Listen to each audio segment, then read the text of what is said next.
إن الحمد لله نحمده ونستعينه ونستغفره ونعوذ بالله من شرور أنفسنا ومن سيئات أعمالنا من يهده الله فلا مضل له ومن يضلله فلا هادي له أشهد أن لا إله إلا الله وحده لا شريك له وأشهد أن محمدا عبده ورسوله الذي لا نبي بعده أما بعد.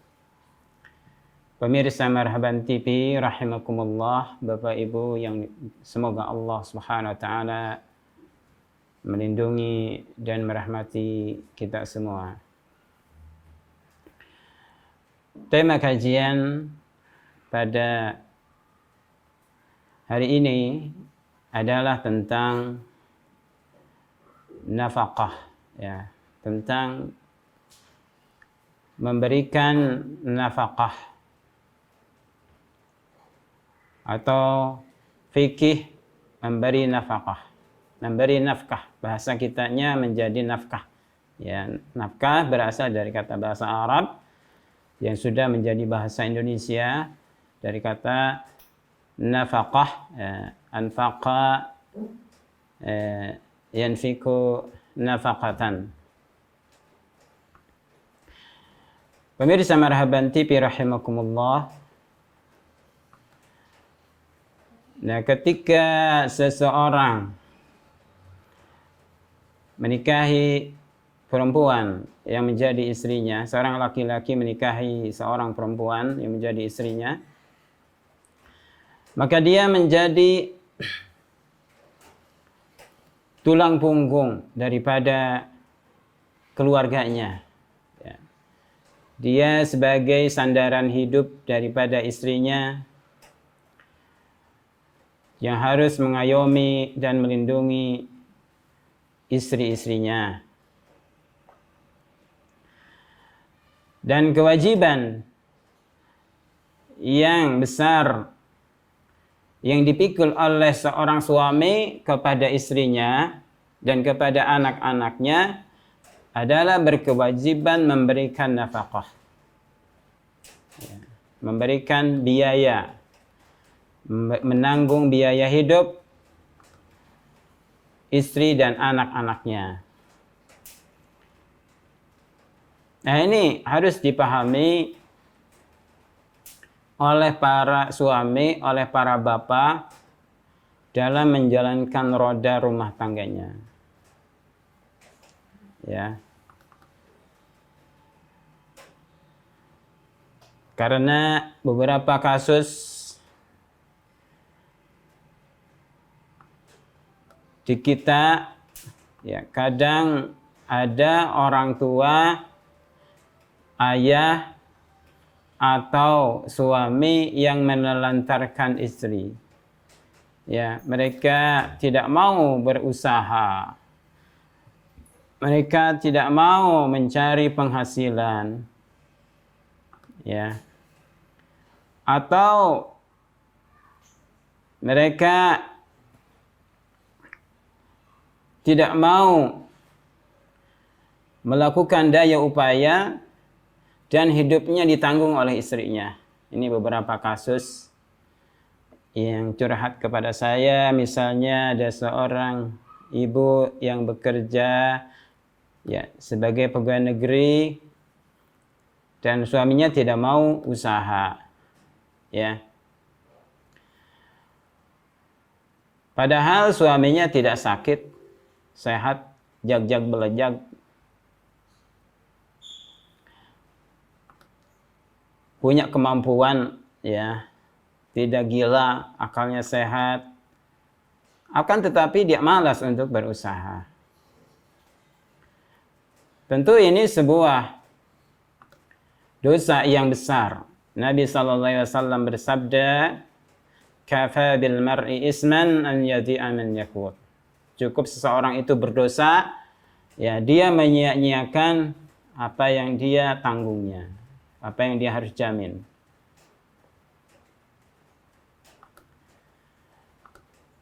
Begitupun ada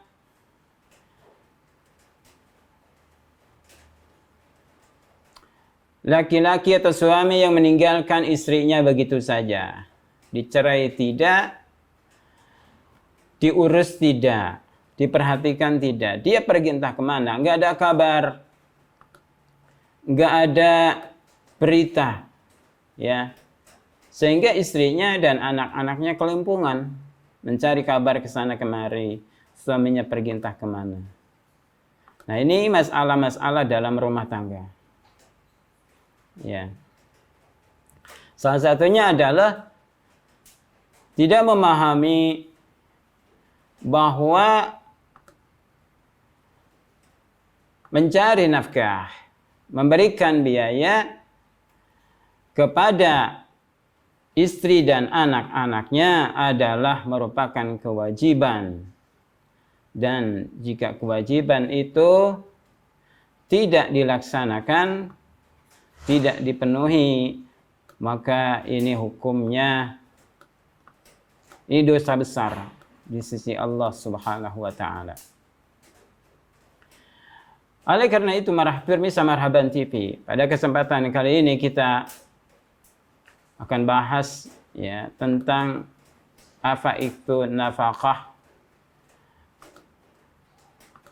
yang merupakan kewajiban seorang suami kepada istrinya. Nah, insya Allah kita akan bahas beberapa tidak hanya ya hubungan suami istri, tapi bagaimana memberikan nafkah kepada ayah ibu kerabat, ya. Kemudian memberikan nafkah kepada hewan ternak, ya. Memberikan nafkah kepada binatang peliharaan, itu termasuk nafkah. Nanti kita akan bahas insyaallah taala. Nah, apa itu nafkah? Nafkah adalah kifayatun man yamunuhu ta'aman wa kiswatan wa sukna wa ma yattabi'u dzalik. Nafkah adalah kecukupan kepada orang yang dia tanggungnya, baik makanan, pakaian, tempat tinggal, dan apa-apa yang mengikuti hal itu semua. Nah, jadi ini intinya, ya, nafkah itu adalah memberikan biaya yang mencukupi kepada orang yang ditanggungnya, baik dalam makan, minum, ya, pakaian, atau bahasa kitanya sandang, pangan, papan.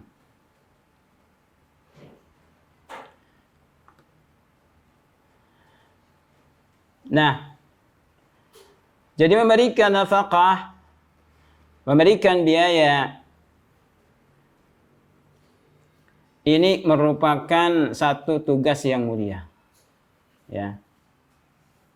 Allah Subhanahu wa taala berfirman, "Ar-rijalu qawwamuna 'ala nisa", bahwa laki-laki itu pemimpin bagi kaum wanita. Bima faddalallahu ba'dahum 'ala ba'din.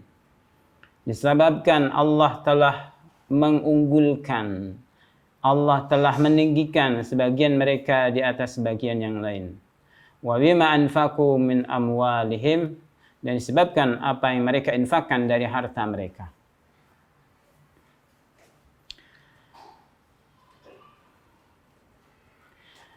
Maka ketika kita seorang suami atau ayah memberikan biaya, ya, kepada anak istri kita, kepada orang tua kita, maka ini hakikatnya ibadah kepada Allah Subhanahu wa taala. Berinfak, mengeluarkan sebagian harta, dan nilainya tentu adalah bernilai pahala yang besar, bernilai sedekah yang besar. Dan sedekah yang besar adalah sedekah kepada orang yang terdekat kepada kita. Ya.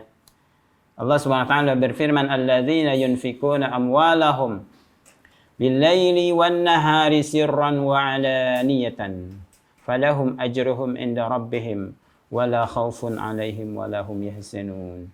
Orang-orang yang menginfakkan harta mereka baik di waktu malam, di waktu siang, baik secara sembunyi-sembunyi sirran maupun secara terang-terangan, maka bagi mereka pahala di sisi Rabb mereka. Tidak ada kekhawatiran atas mereka dan tidak ada kesedihan atas mereka. Ini Allah Subhanahu wa taala menjanjikan kepada orang-orang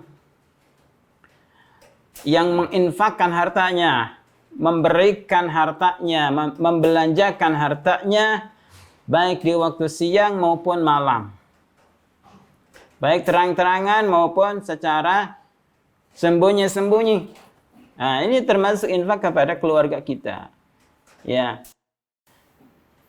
Infak kepada keluarga, infak kepada istri, infak kepada anak. Ini bisa sirran wa alaniyatan. Bisa sembunyi-sembunyi, bisa terang-terangan. Bahkan berinfak kepada mereka ini siang malam atau malam dan siang. Ya, malam dan siang. Masya Allah. Karena itu ini pahalanya besar. Maka kalau apa yang kita infakkan ini berasal dari yang halal dan diniatkan untuk mencari wajah Allah Subhanahu wa taala, ya, dengan niat yang ikhlas, Allah menjadikan falahum ajruhum inda rabbihim. Ya, maka bagi mereka pahala di sisi Rabb mereka, wala khaufun alaihim wala yahzanun. Pertama akan mendapatkan pahala di sisi Allah. Tidak disebutkan pahalanya. Ini saking besarnya. Yang kedua, tidak akan ditimpa kekhawatiran, ketakutan. Ya. Pada hari kiamat dan tidak akan terkena kesedihan. Nah, ini tidak takut, tidak sedih. Berarti ini gembira. Hidup mereka akan gembira nanti di hari akhir. Lalu keutamaan nafkah ini adalah disamakan dengan sedekah. Ya. Jadi bapak-bapak ini merupakan kabar gembira kepada bapak-bapak, ya, kepada para suami, ketika kita memberikan nafkah kepada anak istri kita, ini adalah disamakan dengan pahala sedekah. Ya. Jadi kalau istri kita banyak minta, ya, minta bakso, minta ini, banyak makan, ya alhamdulillah ini. Sebenarnya harus bergembira para suami, ya. Berarti banyak sedekah. Dari Abi Mas'ud Al-Ansari radhiyallahu anhu, dari Nabi SAW, Nabi SAW bersabda, "Idza anfaqal muslimu nafaqatan ala ahlihi wa huwa yahtasibuha, kanat lahu sadaqatan." Jika seorang muslim ini menginfakkan hartanya dengan satu infak atas keluarganya. Ini berarti keluarganya, istrinya, anak-anaknya, ya. Kemudian ayah dan ibunya. Wa huwa yahtasibuha, dan dia mengharapkan dengan pahala sedekahnya, dengan pahala infaknya. Jadi di sini harus ada raja, harus ada harapan, ya. Tentu berharap kepada Allah Subhanahu wa taala balasan apa yang kita infakkan. Berharap kepada Allah balasan apa yang kita infakkan. Wa huwa yahtasibuha. Sebagian para ulama menyebutkan kalau dia tidak mengharapkan balasan dari Allah, ya. Apalagi kalau hanya mengharapkan balasan dari anak. Wah, ini semua syirik kecil. Kita memberikan infak, kita memberikan biaya kepada anak kita dengan harapan, ya, mudah-mudahan anak kita nanti bisa balas budi. Jika kita sudah sebagai orang tuanya sudah rerempok, ya, sudah tidak bisa kemana-mana, sudah tua, berharap mereka menjamin hidup kita. Oh, jangan seperti itu. Ini berharap pada makhluk, balasan dari makhluk. Jadi banyak orang tua yang seperti ini. Ya, dia jurkan anaknya, dia kuliahkan anaknya, dia biayai anaknya dengan harapan suatu saat nanti ketika mereka sudah maju dan kita, ya, menjadi tua, menjadi uzur, banyak penyakit, banyak menjadi kelemahan, mereka bisa menjadi membalas kebaikan kita. Oh, jangan seperti itu. Kita ikhlas, ya, memberikan infak kepada keluarga kita. Jadi jangan dianggap kita memberikan nafkah itu semata-mata hanya kewajiban atau semata-mata sebagai tuntutan saja, ya. Karena sudah menikah, punya keluarga, menjadi seorang suami, hanya sebagai tuntutan keadaan saja, ya. Nah, ini jangan. Harus yahtasibuha wa huwa yahtasibu. Dia mengharapkan balasan dari nafkah yang dikeluarkannya. Kata Nabi SAW, kanat lahu sadaqatan. Ada baginya adalah sebagai sedekah. Apa yang diberikannya sama dengan sedekah. Ya.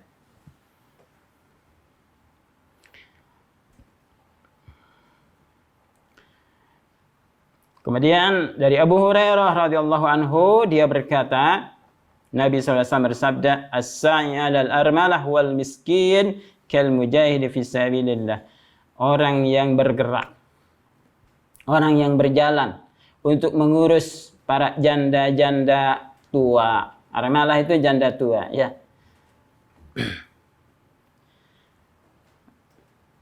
Beda dengan janda muda, namanya adalah saib. Nah, ini kalau janda muda, ya. Ini bapak-bapak jangan curi hak, ya.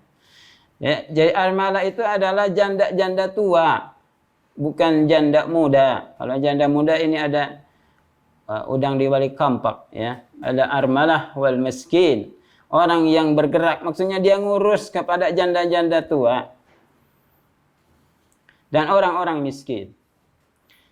Maka Nabi bersabda, kal mujahid fi sabilillah, seperti orang yang berjihad di jalan Allah, orang yang berperang di jalan Allah. Awil qa'imil laila sa'iman nahar, atau seperti orang yang salat terus di malam hari dan puasa di siang harinya. Oh, luar biasa ini. Orang yang berjihad di jalan Allah, atau pahalanya sama dengan orang yang salat di malam hari, ya, tidak putus, dan orang yang berpuasa di siang harinya. Nah, maksud as-say' 'alal armalah ini adalah jika kita punya ibu yang sudah tua, ya, janda, kemudian kita mengurusnya, kita memberikan santunan, maka Nabi menyamakan pahalanya seperti orang berjihad di jalan Allah Subhanahu wa taala. Ya. Nah, ini para ibu, bapak-bapak dan ikhwan sekalian, kita harus niatkan, ya, ketika kita mencari nafkah adalah untuk semata-mata mencari keridhaan Allah Subhanahu wa taala, ya. Kemudian pemirsa Marhaban TV rahimakumullah, ahwalul munfik, kondisi orang yang berinfak. Ya, tentu orang yang memberikan infak ini beda-beda. Ya, setiap manusia itu ini beda-beda. Wa rafa'na ba'dahum 'ala ba'din darajat. Allah SWT berfirman, kami tinggikan sebagian kalian dengan sebagian yang lain. Enggak ada yang sama. Ya. Enggak bisa di dunia ini semuanya kaya, enggak ada. Ya. Enggak ada yang semuanya miskin, enggak ada. Pasti ada yang sangat fakir, ada yang fakir, ada miskin, ada sangat miskin, ya, atau miskinnya pertengahannya, beda-beda ini. Atau kelas menengah, ya, kelas sedang, kelas tinggi, kelas elit, kelas alit. Nah, ini beda-beda manusia itu, ya. Nah, orang yang memberikan infak itu ada dua kondisi. Yang pertama, in kanal manfiq qalilal mal. Orang berinfak itu sedikit hartanya, sedikit penghasilannya. Ya. Nah, misalnya penghasilannya mudah habis, ya. Jadi misalnya bayaran Selasa, Kamis habis. Wah, ini. Orang yang hartanya yang berinfak itu sedikit hartanya, sedikit penghasilannya. Siapa yang didahulukan? Bada'a bin nafaqatil wajibah. Maka dia harus memulai dengan memberikan nafkah yang wajib. Ya. Siapa? Fayubda'u bi nafsihi. Dimulai dengan dirinya. Ya. Mulai dengan dirinya. Ada seorang sahabat yang datang kepada Rasulullah, "Ya Rasulullah, li dirhamun." Ya Rasulullah, aku punya 1 dirham. Kepada siapa harus aku berinfak? Kata Nabi, "Anfik ala nafsik." Berinfaklah untuk dirimu sendiri. Itu. Berinfaklah untuk dirimu sendiri. Kemudian orang itu berkata, "Ya Rasulullah, aku punya 1 dirham lagi." Kata Nabi, "Anfik ala zawjika." Berinfaklah atas istrimu. "Ya Rasulullah, kalau saya punya 1 dirham lagi kepada siapa saya berinfak?" "Anfik ala auladika." Berinfaklah atas anak-anakmu. Ya. Kemudian, "Ya Rasulullah, kalau saya punya 1 dirham lagi kepada siapa saya berinfak?" "Anfik ala waladaika." Berinfaklah atas kedua orang tuamu. Ditanya lagi, "Kau punya 1 dirham lagi kepada siapa?" "Kepada kerabatmu." "Kalau saya punya 1 dirham lagi pada siapa saya berinfak?" "Kamu lebih tahu tentang hal itu." Nah ini. Ya, jadi ini berinfak. Kalau kita punya sedikit harta, sedikit penghasilan, mulai dengan diri kita. Ya. Kemudian berinfak kepada orang yang menjadi kewajiban.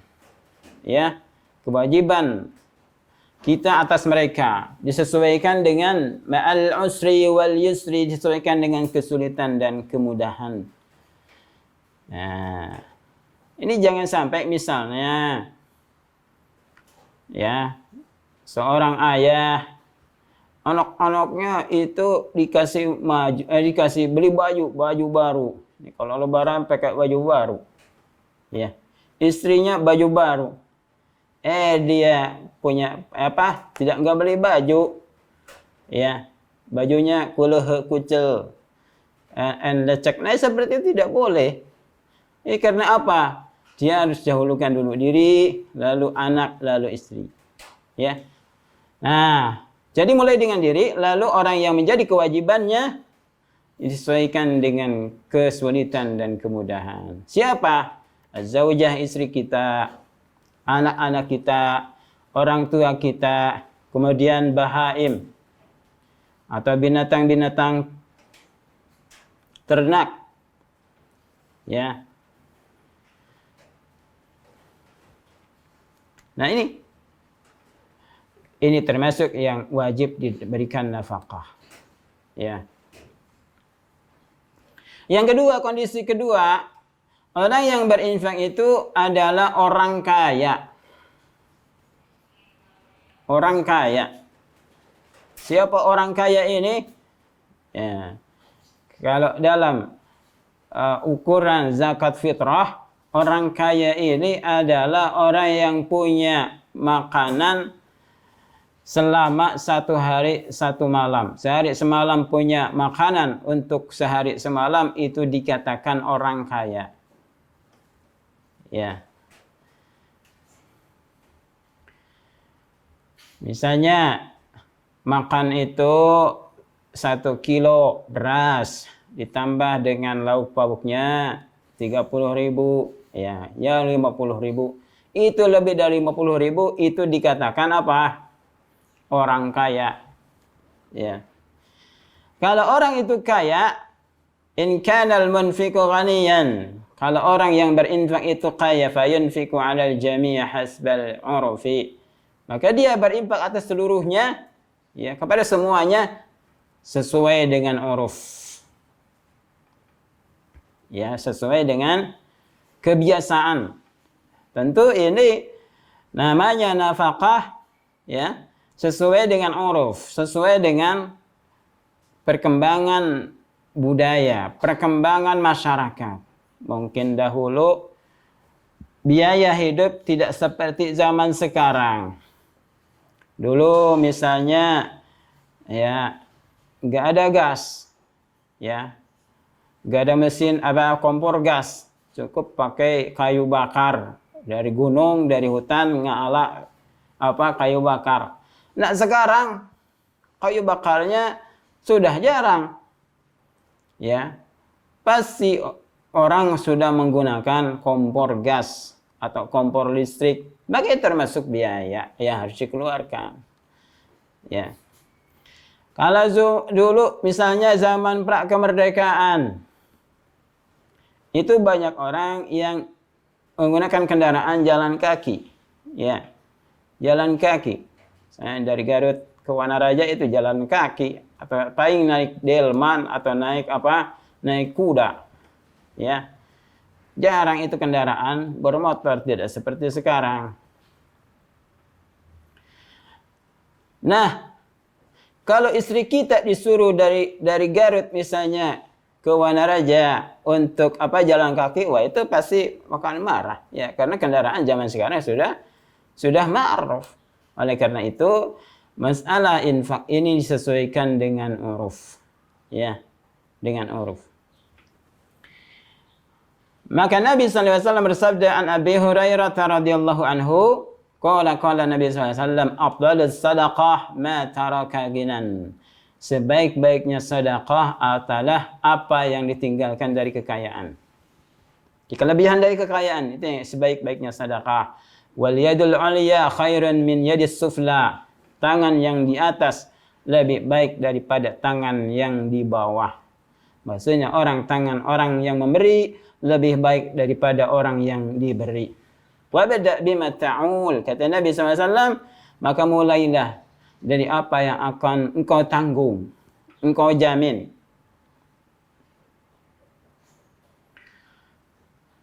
Nah, hadis ini diriwayatkan oleh Imam Bukhari tentu dengan sanad yang sahih. Ya. Maka dengan demikian, ini kebutuhan hidup ini sesuaikan dengan perkembangan zaman, sesuai dengan perkembangan budaya masyarakat. Tentu berbeda antara satu budaya 10-20 tahun yang lalu. Ya.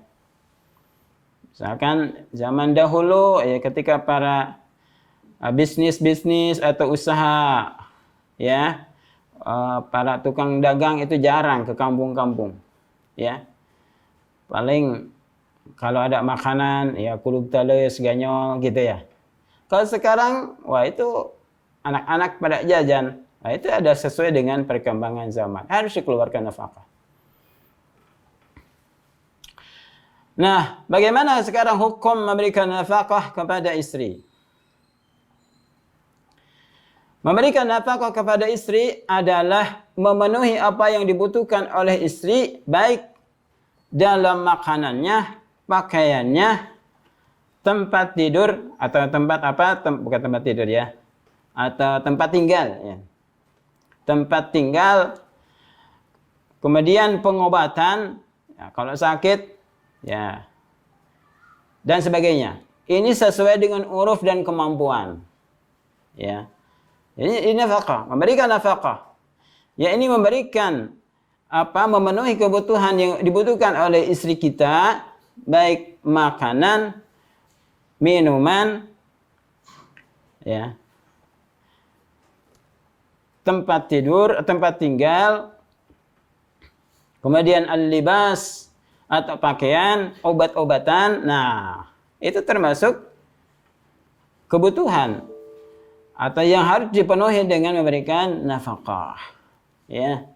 Kalau istri kita ingin selalu kinclong, ya, ingin selalu cantik, untuk suaminya harus dirawat, ya, harus istrinya harus dirawat kecantikannya, ya, beliin skincare atau di salon yang dirawat ya, istrinya dirawat. Nah, jangan misalnya istrinya digerus terus tapi tidak dirawat. Ya. Nah, ini termasuk termasuk nafkah, ya.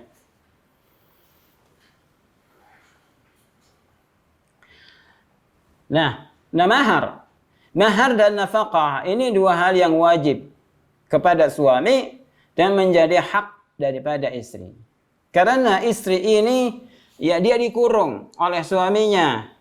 Dia harus melayani suaminya, ya, harus diambil kenikmatannya, ya. Maka ketika diambil kenikmatannya, maka ini mesti diberikan infak kepada istri kita. Dan wajib bagi wanita mentaati suaminya, tinggal di rumah suaminya, ya. Dan suaminya wajib memenuhi kebutuhannya, berinfak kepada istrinya selama tidak terjadi nusyuz. Insyaallah akan bahas apa itu nusyuz. Tidak terjadi nusyuz.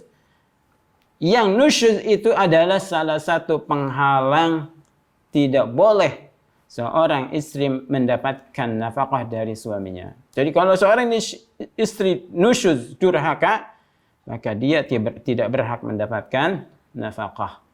Ya. Misalnya ada istri yang kabur dari rumahnya, dari rumah suaminya tanpa beri kabar, kabur weh. Ya.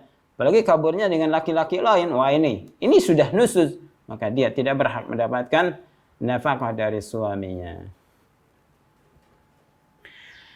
Allah Subhanahu wa taala berfirman, "Liyunfik zu sa'atin min sa'atihi."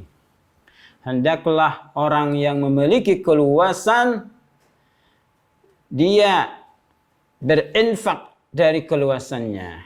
Wa man qudira alaihi rizquhu, siapa yang disempitkan, ya, siapa yang disempitkan rizkinya, falyunfik mimma atahu Allah, maka hendaklah dia berinfak daripada apa yang Allah berikan. Ya. Maka dengan demikian ini wajib, ya, memberikan nafkah kepada istri kita, ya, dan istri kita wajib mentaati suaminya.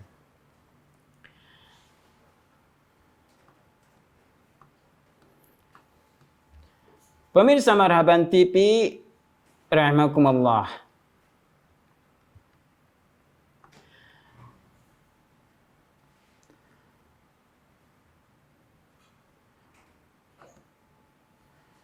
Maka dalam hal ini,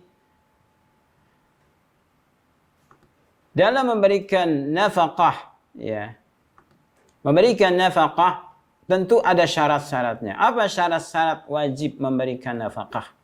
Ya. Nafkah ini wajib ditunaikan oleh seorang suami kepada istrinya dengan syarat. Ada 3 syarat yang harus dipenuhi. Pertama, ayyakuna aqdun nikah sahihan. Keadaan akad nikahnya harus sah. Ya. Jadi wajib memberikan nafkah kalau akad nikahnya sah. Ya. Maka kalau akad nikahnya tidak sah, sebagaimana yang sudah kita bahas, ya, bersama pada pertemuan-pertemuan lalu, ada, ya, nikahul batil, pernikahan yang batal, yang salah, yang tidak memenuhi salah satu syarat dan rukun pernikahan, maka ini tidak sah. Misalnya nikah syigar, nikah istidha', atau nikah mut'ah, ya, atau nikah tanpa wali dan sebagainya. Ini akad nikah yang cacat, akad nikah yang batil, maka tidak ada kewajiban bagi seorang suami memberikan nafkah kepada istrinya.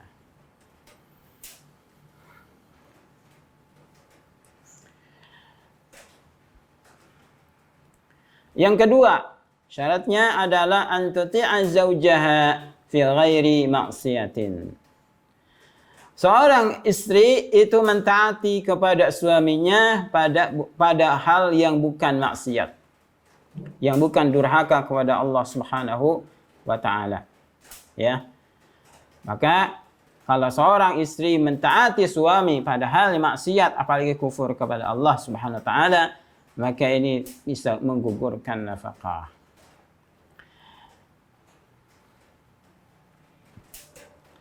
Yang ketiga adalah antumakkinahu minal istima'i biha, minal istimta'i biha, adalah wanita tersebut memungkinkan ya, untuk diambil kenikmatan. Ya, maksudnya bisa disetubuhi ya. Ya, kalau wanitanya tidak bisa disetubuhi, misalnya wanitanya punya penyakit menular ya. Penyakit nauzubillah ini seperti HIV AIDS atau raja singa atau ya penyakit kelamin, frigid dan sebagainya, maka ini tidak bisa diambil kenikmatan dari wanita tersebut, dari istrinya, maka ini gugur, tidak berhak mendapatkan nafkah. Maka fa iza ikhtalla syartun min hadhihi syurut lam tajib laha nafkah. Jika ada satu syarat dari syarat-syarat tersebut, maka nafkah tidak wajib atas istrinya. Ya.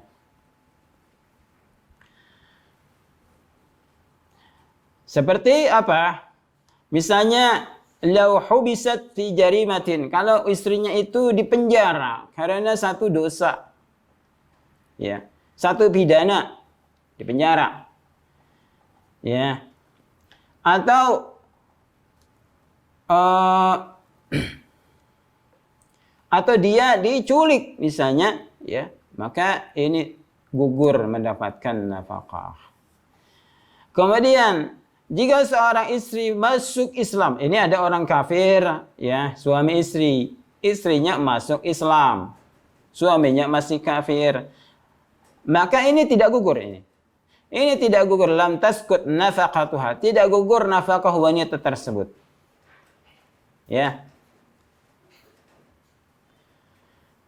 Nah, kenapa?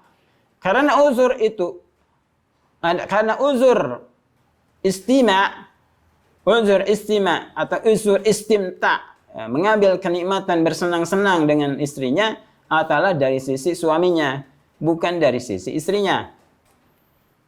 Nah, suaminya ini mampu menghilangkannya dengan masuk Islam, ya. Walaupun ini hukumnya kalau seorang istri masuk Islam dan suaminya tidak mau masuk Islam, maka ini fasakh pernikahannya, ya. Kemudian kasus lagi kalau seorang suami dia murtad, ya, dia murtad setelah menggauli istrinya, maka tetap nafkah istrinya tidak gugur, wajib dia memberikan nafkah, ya. Karena apa? Karena penghalang dia bisa menggauli istrinya disebabkan dari sisi suaminya, bukan dari sisi istrinya. Ya, dia mampu untuk menghilangkannya, yaitu dengan masuk kepada Islam kembali. Ini kalau dia murtad suaminya. Tapi kemudian kalau istrinya murtad, ya, istrinya ini murtad, dia kembali kepada kekafiran, dia kepada satu kekafiran atau kepada kesyirikan, maka ini saqatat nafaqatuha, maka gugur nafkahnya. Ya, kenapa? Karena yang menghalangi istimta, ya, atau bersenang-senang adalah dengan maksiat yang berasal dari istrinya, bukan dari suaminya. Nah, ini disamakan dengan wanita yang nusyuz kepada Allah Subhanahu wa ta'ala.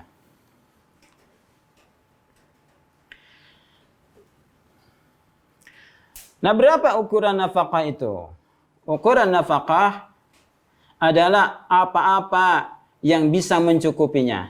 Nah, ini berbeda dengan setiap keadaan suami, ya, disesuaikan dengan keluasan dan kesempitan rezekinya.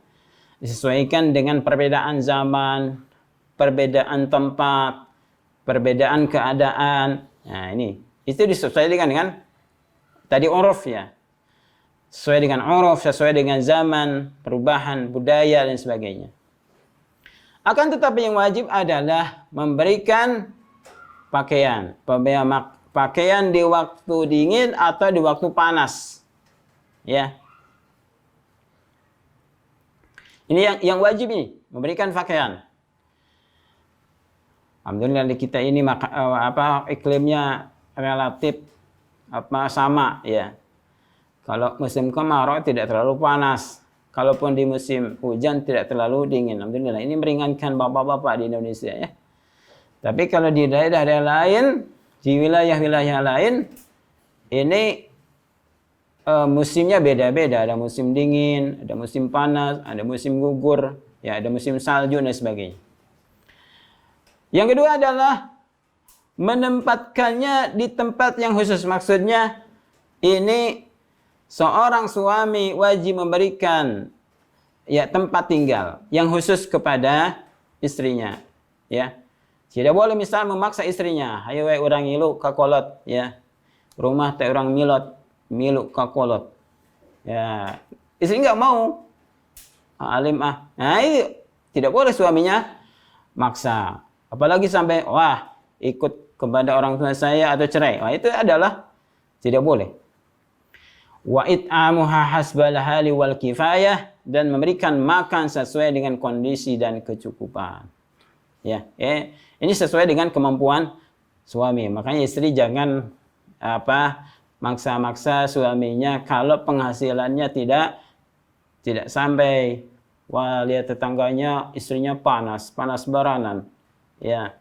Wah, itu buat harga beli mobil. Ya. Mobilnya misalnya bak mim wau. Wah. Nah, itu adalah memaksa istrinya. Kapan abi memiliki mobil seperti itu? Kapan menyenangkan istrinya? Itu adalah tidak boleh. Wa ilajuha iza maridat, dan mengobatinya kalau istri itu sakit, ya. Sekali lagi ini disesuaikan. Ukuran nafkah adalah sesuaikan dengan kondisi suami. Dari sisi keluasan atau kemudahan dan kesulitan dalam mencari rezeki. Ya. Atau bisa saja nafkah itu berbentuk barang. Misalkan suaminya memberikan beras, enggak ngasih uang, tapi hanya ngasih beras, itu sah. Ya. Atau memberikan pakaian, nggak ngasih uang, tapi ngasih pakaian. Itu sah, termasuk memberikan nafkah. Istri jangan marah, wah itu saya nggak diberi duit ya, tapi nggak syukur diberi beas. Nah itu masuk nafkah. Atau diberikan rumah, ya itu termasuk nafkah. Ya. Atau memberikan sah saja, memberikan nafkah itu adalah ya dengan misalnya tahunan, misalnya 10 juta untuk 1 tahun, itu sah. Atau 1 bulan, atau mingguan, atau harian. Nah ini sesuai dengan keadaan suami. Ya. Nah, bagaimana kalau utang? Nah, kalau utang suami, maka itu adalah utang suami. Ya, utang suami. Ini wajib ditunaikan atau dibayar oleh suaminya. Nafkah ini adalah wajib diberikan walaupun kepada istri yang sudah dicerai dengan cerai raj'i, dengan talak raj'i. Talak raj'i itu talak 1 atau 2. Ini masa iddah, selama masa iddah 3 bulan ini wajib tetap diberikan nafkah oleh mantan suaminya. Ya. Tetap si istri berhak tinggal di rumah suaminya. Nah, wajib membayarkan nafkah, seorang suami memberikan nafkah kepada istrinya. Hanya tidak boleh bergaul atau berjima suami dengan istri karena mereka belum merujuk, kecuali kalau sudah rujuk baru boleh. Kemudian wanita yang iddah karena hamil. Ya. Wanita yang iddah karena hamil. Misalnya seorang suami istri ini cerai, istrinya ternyata ngandung. Ya, ngandung 2 bulan. Ya. Maka selama ngandung sampai wanita atau istrinya itu melahirkan, wajib diberikan nafkahnya. Ya. Ternyata lahirnya di bulan ke-10. Wah, berarti 8 bulan. Ini resiko suaminya. Harus memberikan nafkah.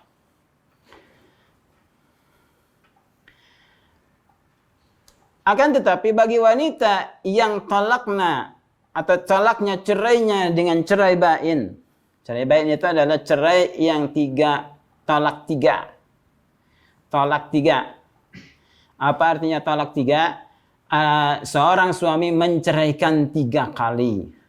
Ya, nanti kita akan bahasnya tentang ditolak ya. Apa itu tolak? Apa cerai? Akan tetapi kalau wanita yang talak bain itu adalah hamil atau ngandung, tetap wajib diberikan nafkah oleh suaminya, oleh mantan suaminya. Allah SWT berfirman di surah At-Talaq 6, "Askinuhunna min haitsu sakantum min wajhikum." Hendaklah kalian menempatkan wanita-wanita di mana saja kalian tinggal. Ya, wala tudarruhunna. Jangan kalian memadaratkan, membahayakan mereka, litudayyiqu alaihinna, untuk menyempitkan, agar kalian menyempitkan atas mereka. Wa in kunna ulatu hamlin, kalau wanita itu adalah hamil, fanfiqu alaihinna, maka berinfaklah kalian atas mereka hatta yada'na hamlahunna, sampai mereka melahirkan. Fa in arda'na lakum, kalau mereka menyusui untuk kalian, maksudnya bukan menyusui bapaknya ini sih ya. Jangan salah perhatian. Kalau wanita itu menyusui untuk anak kalian, fa'atuhunna ujurahunna, maka berikanlah upah kepada mereka. Wa'tamiru bainakum bima'ruf, maka bekerja samalah di antara kalian dengan cara yang baik. Wa in ta'assartum fasaturdi'u lahu ukhra. Kalau kalian sulit, maka akan menyusui baginya, bagi anak itu yang lain, wanita yang lain. Maka pemirsa Marhaban TV rahimakumullah, dengan demikian berdasarkan ayat ini wajib memberikan nafkah walaupun kepada wanita yang sudah dicerai dengan iddah raj'i, ya, atau wanita yang iddah karena hamil walaupun hamilnya talak bain. Kalau misalnya wanita itu atau mantan istrinya melahirkan, yang hamil itu melahirkan lalu menyusui anaknya, fa'atuhunna ujurahunna, berikan upah. Ya, berikan upah kepada mantan istrinya itu. Karena hakikatnya anak itu anak laki-laki, maka wajib ini diberikan, wa fa'atuhunna ujurahunna, berikan nafkahnya, berikan upahnya kepada mantan istrinya.